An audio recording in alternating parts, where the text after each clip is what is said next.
Menon has held various positions in General Electric Company and SABIC and was responsible for catalyst development, polymer processing, material characterization, and sustainability. He is currently a member of the National Circular Economy Committee, FICCI, World Economic Forum Community for ESG Practitioners, and National Task Group established by Alliance to End Plastic Waste. In 2019, he delivered an invited talk on sustainability at the prestigious UN Environment Assembly in Kenya. Mr. Ashok was a part of SABIC team that enabled Saudi Arabia to organize the G20 summit in 2020. With this, we'd like to welcome Mr. Ashok Menon. Over to you, sir.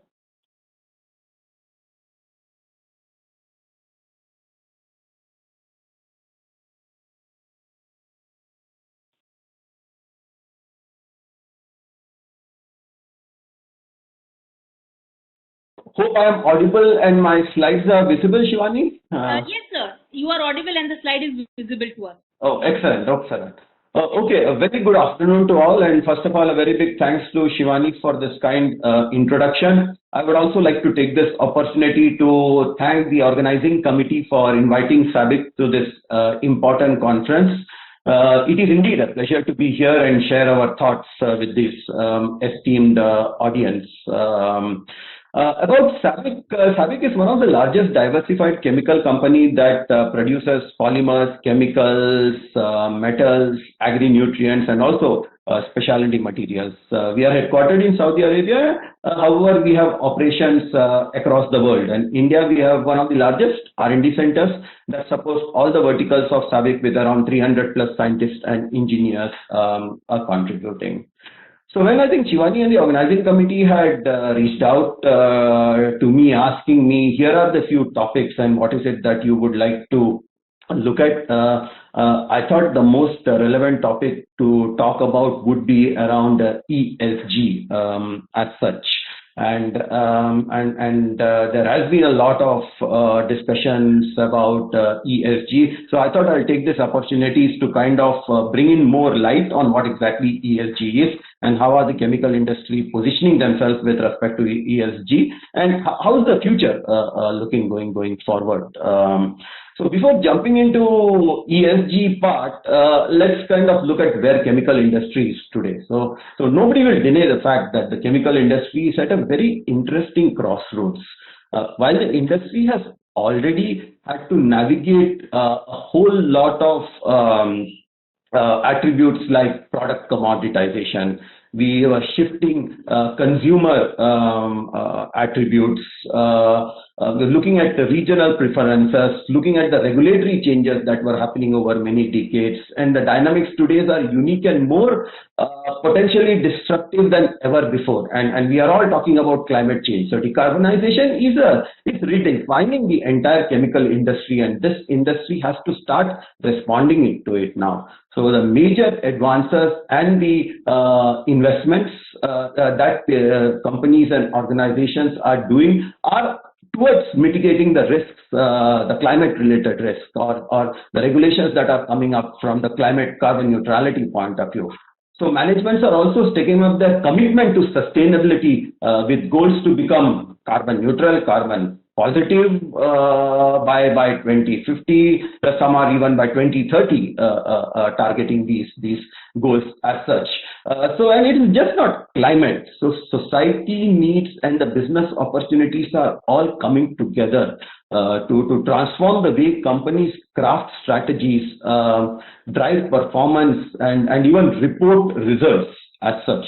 So government, businesses, and individuals are embracing what we call as a sense of responsibility that goes far beyond their own interests. So no longer companies are just concentrating on financial capital, but the entire spectrum is shifting or transitioning from what we call as a shareholder value creation to what is a stakeholder value creation, and this is where ESG comes into picture as such. So let me talk a little bit about ESG. So in a broad perspective, it's a broad set of environmental, social, and corporate governance considering that may impact a company's ability to execute its business strategy, create value over a long term. So in a nutshell, if you look at it, it's an attribute that helps evaluate corporate behavior and determines the future financial performance of an organization as such. So the way I look at it is, let's assume we all we have all written exams and we all have been evaluated for what we have written in those exams, and that has determined our future course as such. And when we have written an exam, this exam is based upon a particular syllabus and the preparation that we have done. So I actually try to put ESG in a very simple context like this for comparison. So when it comes to companies, for example, companies need to report on their performance based upon a syllabus, which I call standards and frameworks as such. The companies are assessed by different stakeholders, which are called as rating agencies, pretty much as such. And that determines the future course of any organization. But here, for industry, it is far more complex than a student writing an exam. A student has a specific syllabus. He knows the topics, he prepares based on the syllabus, he writes the exam, and there is a single rating agency which rates it, and he knows how he is rated based upon that, but he or she knows that. But in this case, it's very difficult. The complexity when it comes to ESG is there are multiple frameworks that exist, starting from basics like GRI, and it has been ever evolving over a period of time, and there is a reason why these have been evolving. There are multiple rating agencies who rate, and everybody has different models to look at rating as such. So that's where the complexity increases, and people are many a times in dark as to how do you go about it. So most basic reporting framework has been GRI, and it's just not reporting, right? When a student writes an exam, the student needs to prepare. And when you are disclosing certain information, you need to prepare for that disclosure. And that also needs to be assured by a third party. So a lot of work goes into those activities. So GRI has been something which is well known, but over a period of time, what has been happening is that since the demand from the stakeholders, especially the financiers, the people who invest in your company, have been changing, GRI has not been good enough. And they have been asking for more specific disclosures. US pretty much looks at SASB as a way to disclose. World Economic Forum recently came up with a framework which is called WEF-IBC framework, which took the best of the existing frameworks to develop. But still, if you open any sustainability report and try to do a comparison between different companies, it will be very difficult for you to compare this data. That's not the case with the financial data, which is all apple-to-apple comparison as such. Because IFRS has put up a very strong framework for financial guidelines, which all companies follow, and you can do an apple-to-apple comparison. Now, based upon the market demand and the government needs, in recent COP26 that were concluded in Glasgow in November-December framework, IFRS has stepped in and said that they are going to come up with a universal sustainability framework. And they actually put in an organization under them called International Sustainability Standard Board, which is developing these frameworks. They have already put the consultation document just last week for them. India also has SEBI, which has put guidelines for top 1,000 companies in our stock exchange based on market cap to follow certain guidelines. But the leading ones are European Unions, which are the most stringent, and we all believe most of the frameworks would follow the European Union guidelines, which is very harsh and stringent. We also have guidelines like TCFD, which is primarily looking at a forward-looking setup, which actually helps you to assess the climate risk of your product, processes, and services, and transparently disclose those as such. And of course, UNGC is something which everybody follows. UN's SDGs goals is something everybody are following as such, which is again the most fundamental aspect. So these are kind of a snapshot of guidelines that chemical industries typically start looking into to start putting actions, and that converting into disclosure, they start disclosing it. So typically when you look at ESG, the E stands for obviously environment. So you have attributes like emissions, sustainability solutions, and many of our speakers did speak about it in the earlier talk as such.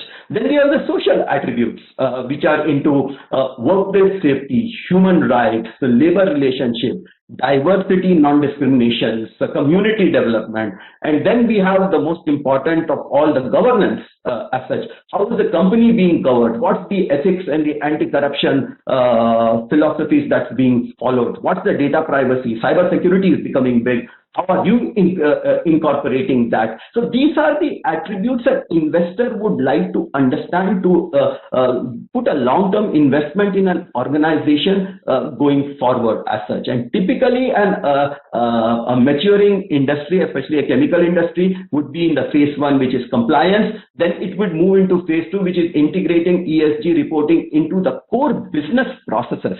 And ultimately phase 3, where system processes are in place to enhance and provide value proposition as such.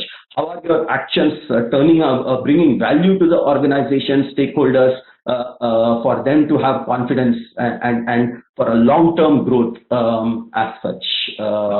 So even for SABIC, what we have kind of looked at doing is kind of establishing our own priorities as such. Now, for establishing sustainability priorities, one needs to follow what is called as a materiality process. Now, materiality is a process that helps organization identify sustainability issues that is relevant and important for both organizations and the stakeholders. So using materiality in developing a sustainability strategy ensures a company's focus on priority issues and provide rigor and clarity to the business use. So using materiality in reporting demonstrates the long-term perspective that meets stakeholders' requirement as such. So if you look at our material issues from the SABIC point of view, and pretty much most of the chemical company would be around the same line: resource efficiency, climate and energy, environmental health and safety, governance integrity, circular economy, and innovation and sustainability solutions. We have materiality within 3 tiers. Human resource is also equally important, and we continue to maintain those in our second time. We have reached a level of maturity to those.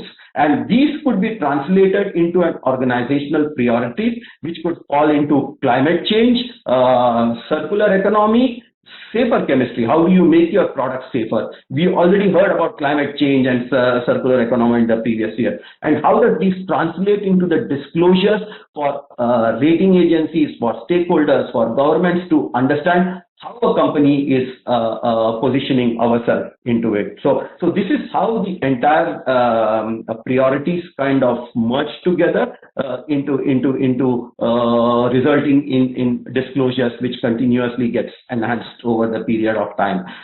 In case of SABIC has announced that so SABIC emits around 55 million tons of carbon dioxide equivalent GHG emissions for scope 1, scope 2. We have around 120 million tons when it comes to scope 3 as such. So we have already announced our carbon neutrality roadmap, where we are looking at becoming carbon neutral by 2050, and with an interim target by 2030 to reduce 20% of our existing emissions. And how are we going to onboard this journey? And this is what many chemical industry are doing: onboarding renewable and recycled feedstock, looking at electrification of cracker, looking at low carbon emitting technology. We already heard about green and blue hydrogen, getting into hydrogen economy as such. And this is kind of a depiction of as we mature and as the time goes by from let's say 22 to 2050, how are we trying to look at onboarding technology? I spoke about energy efficiency, electrification, green, blue. We are also looking at circular economy and carbon capture utilization and carbon capture storage, which we feel is also an important contender in our overall goal to achieve carbon neutrality as such. And let me give a little bit more highlight around circular economy here as such, because being a plastic industry, plastic is a miraculous material, but because of the way it is used and disposed, it's always in headlines for wrong reasons as such. And SABIC believes that none of the plastics should be ending up as waste, but can be utilized and converted or brought back into our value chain as such. And we have come up with what we call as a true circle program, which entails mechanical recycling, certified circular products, certified renewable products, looking at design for recyclability, and also closed loop initiative as such. Let me jump into some examples that we have on how we are onboarding. So here is a plant that we have established in Middle East region, which actually takes carbon dioxide from our ethylene glycol plant and converts them into urea, methanol, and even is diverted to food industries as such. And this has been kind of working very successfully, a great example of how carbon dioxide can be converted to useful chemicals as such. We are also collaboration, and you heard by other speakers that collaboration is something very important. Anybody alone cannot go across this entire journey. So we are collaborating right now with BASF and Linde to look at how do we electrify our crackers. So for any chemical industry, the maximum emissions happens in our cracker, because that's where the raw materials get processed, get converted into intermediates and products. And if we are able to electrify our crackers and run the crackers on renewable energy, our back of the envelope calculations shows that we could reduce up to 90% of emissions straight away as such. So this is something that's already in the process as such. I spoke about circular economy, and what we are doing here is we are looking at two attributes within circular economy in focus. Though we are looking at mechanical, we are looking at closed loop, etc. But two areas which I would like to highlight here is mixed plastic waste and renewable feedstock. So SABIC has partnered with companies in Europe and Asia Pacific region to collect mixed plastic waste, convert them into pyrolysis oil, and feed this pyrolysis oil back into the cracker. So if you look at any cracker as such, it's fed on the fossil fuel, and the crackers, from the crackers we get monomers, which gets converted into polymers. Polymers are converted into products, and then it's kind of used. At the end of the life, it gets discarded. You could look at mechanical recycling, or you could look at advanced recycling as such. So in this case, mixed plastic waste, it can be again fed back into the cracker to make virgin polymers as such. The other area is bio-waste feedstock using biomass. It could be used cooking oil. It could be waste of paper and pulp industry, which is tar oil. Even that is getting fed into our crackers, and then that's getting converted into renewable polymers. And all these are certified, and today, because of the regulations that are coming up, especially for packaging industries to use renewable or recycled content, this technology and processes is helping our stakeholders meet our requirements in a great way. And you also heard from Mr. Kapil talking about life cycle assessment. I think that's the most important attribute to assess, are we doing the right thing? So here are examples where we have shown peer-reviewed life cycle assessment studies across the value chain, showcasing how much CO2 we are reducing by incorporating either mixed plastic waste or renewable feedstock into our value chain as such, into our conventional feedstock as such. And this is something which would be gaining more and more importance, because these numbers, what the product that we put outside becomes the scope 3 of our customers. And everybody has to reduce scope 1, scope 2, scope 3. And the challenge here is to continuous to reduce these carbon footprint and monitor them through processes like LCA. So this is a small journey of ours as to how we have looked at renewable and recycled content. We even have collected plastics from ocean and converted them into a useful product. So if you see, we are actually collaborating with Microsoft, and this mouse that you see, a computer mouse you see, has been made from polymers that has been extracted as such. And finally, if you see, we have moved to the way we do all this, we kind of report these. It's absolutely important we report these in a transparent fashion, and we have various external reportings like EcoVadis, our sustainability report, annual report based on various frameworks. We are participating in initiatives like Alliance to End Plastic Waste, and also a significant value chain partners. We are collaborating together to make a difference to the entire society. With this, I conclude my talk. Thank you very much for your kind attention. Thank you, Mr. Menon. It was a great talk, and it was very nice of you to give us an overview about the role of ESG in the chemical industry and some of the strategies that companies can look at while implementing, say, a ESG approach for their organizations, such as say reporting or the compliance requirements. Then some of the trends that you touched upon were electrification of crackers that you are looking at, carbon capture and storage. CSS definitely capturing it, storing it, and turning it into a useful product is becoming a big trend that the industry is looking at. And thank you, sir, for touching upon these points.